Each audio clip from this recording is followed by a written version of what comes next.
Mark, look, I was going to ask the question. The mood around the place after a victory and after an important victory. Let's be honest. Everyone knew how important it was, but I guess that mood's never really gone down. You've tried to keep that up. It's been fairly consistent, but a victory over Cambridge, relegation rivals, must have just boosted everyone a little. Yeah, I think so. Obviously, of course, it does a little bit. Like you said there, I always try and be uh, positive and looking at the things we've done well and what we're doing well during the week, and that's been the case, and that doesn't change. I try and be consistent. I know it's difficult sometimes, but I always try and be consistent in the messages I give and how I am with the players. But the victory on Saturday, of course, it gives you that, I won't say breathing space, but it gives you that little bit of time to kind of just step back a little bit and breathe a little bit, and then kind of get back onto it. Listen, we're under no illusions of what the task is, and it's big. We're under no illusions of that, and yeah, we might have had a little bit of breathing space, and you have time for a little bit of kind of celebration and just a kind of sigh and a little bit of relief, but we can't take us foot off anything, because we need to be bang on what we're doing. I always say try not ride the roller coaster and try and be up and down all the time. So even after a good result, there's elements of that performance we can be better at, of course. But I was really, really positive with the players as regards to how they dealt with the situation and the magnitude of the game. I thought they dealt with that extremely well, and I thought they were really, really focused in the lead up to the week. And I even cited all the staff in that as well, because I truly felt a real togetherness from all the staff at the club.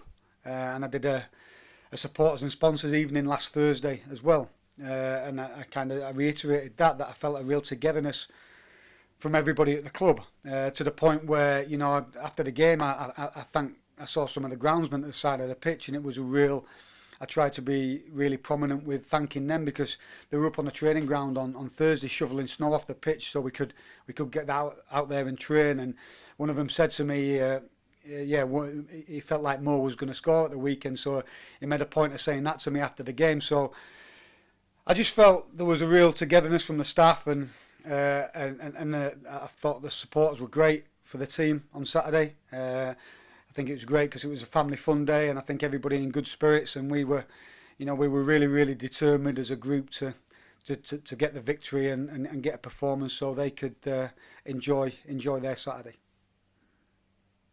Well, we've just spoken to Conor Grant, a player who we haven't seen a massive amount of at the football club so far, but potentially played his best football on Saturday in that victory over Cambridge. Yeah, and Conor's had to be patient. I say that to players all the time, and he's a great example that he's not been involved as much as he would have liked. Of course, footballers want to play. I have a decision where I have to choose the players, and one thing I will say is that every player has been great since I've come in. They work hard, they have great attitudes, they always want to work hard and do the best for the team.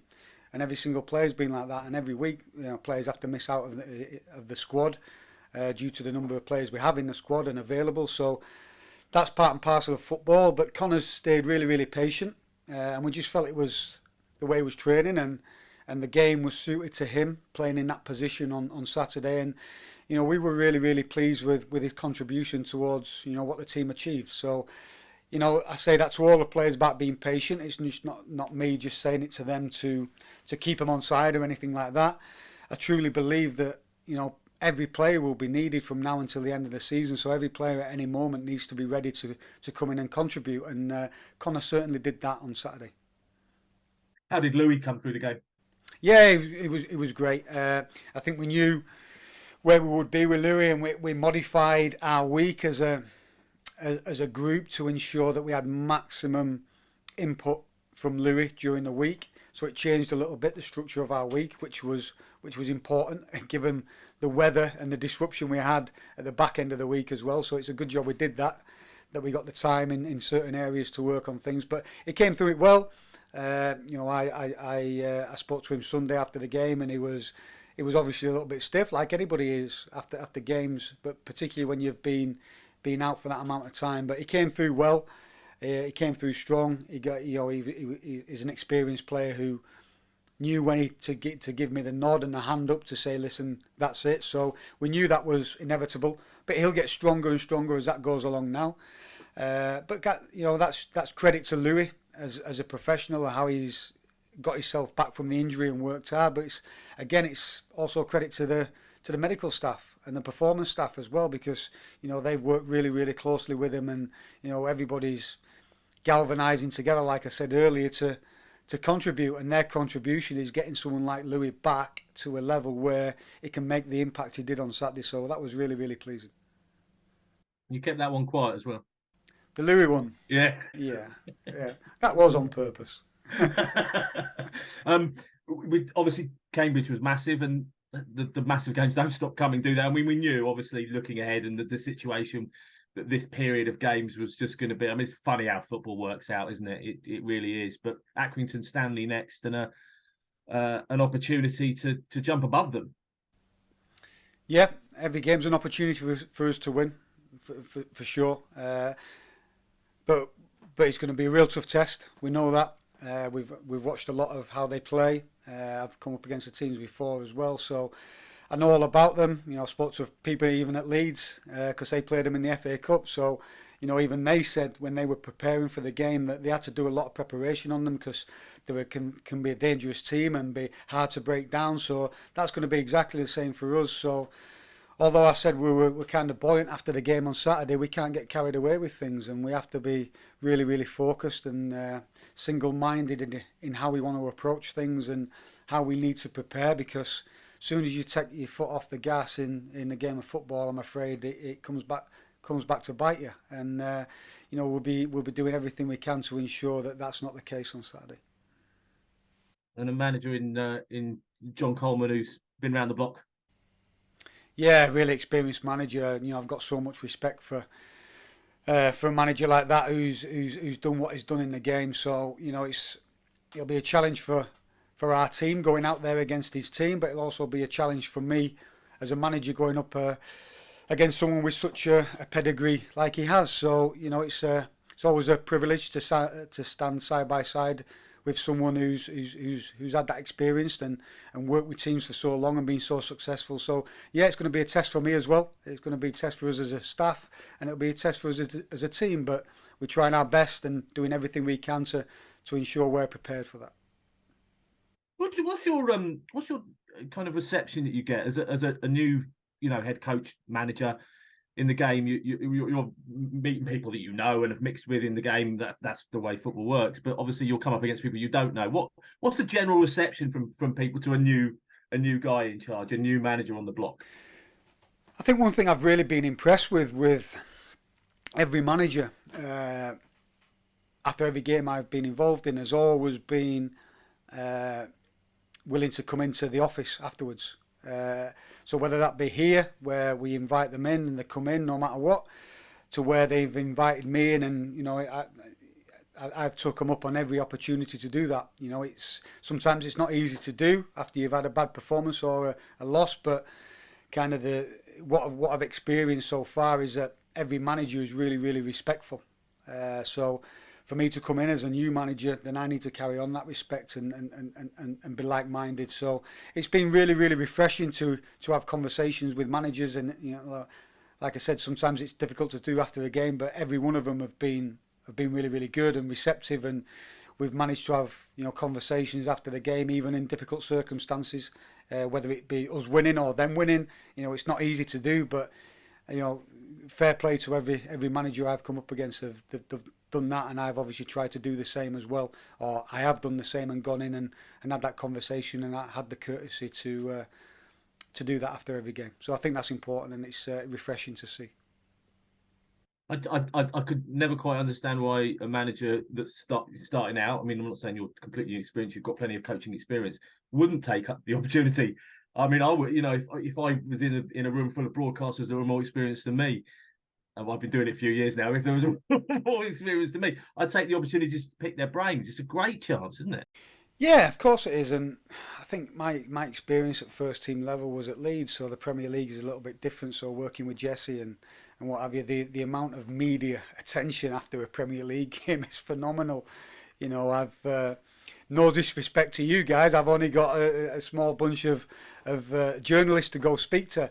I think they're pulled from pillar to post after the game, so it's kind of a bit of an old school thing to do after a game and go into the office and have a chat.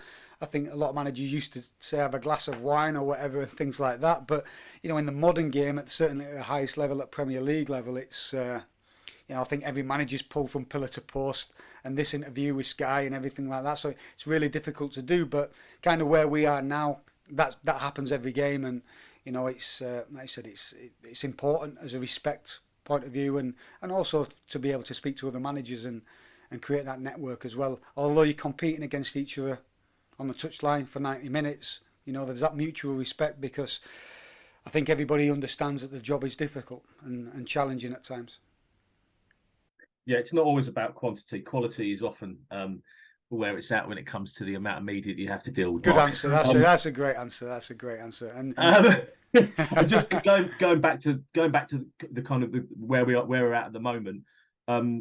Obviously, you've still got players suspended. I would imagine just wanting to get through the games and get those players back. I mean, obviously from their perspective, the positive that you take out of that is obviously they're staying fit, but they are getting some rest. They can come back into the fray fresher, to really go at it for the remaining games of the season.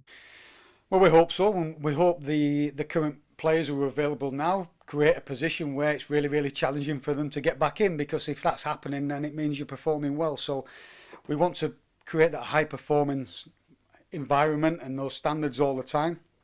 But yeah, quite rightly so. The benefits of being suspended, although it's hurtful for us at the minute because we're missing certain players. They are going to be refreshed, and they give their mind a bit of a rest as well, as much as you can, and hopefully they're kind of, I would hope they're chomping at the bit to really kind of put things right.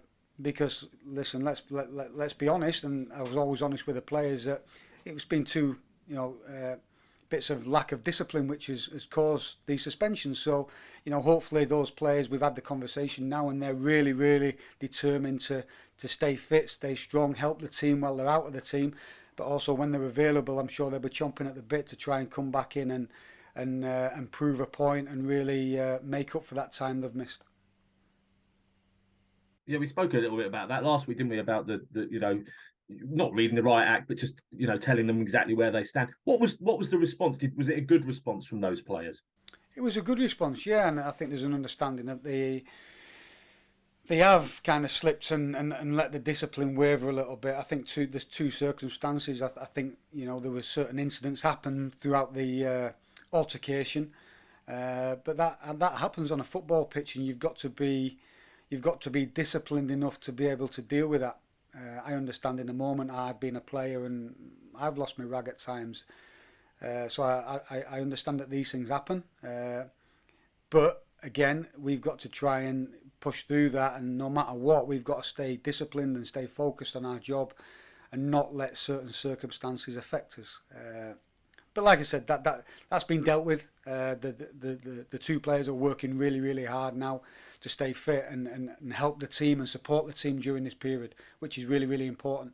And I'm sure they'll be ready to compete for a starting place when they get back. And just finally, no other issues injury wise. Everyone else okay? Everyone else is okay. Yep, everybody else is fine. Anthony Stewart, great to see him back in the warm up today and on the pitch with the team.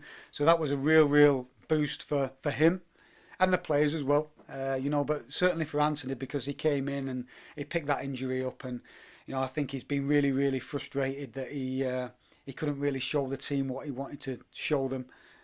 So for him to get back and have another step closer to his return is really, really positive today. So everything's good as regards to injuries and things like that. So yeah, we've got one more day on the training ground. We've had a good day today.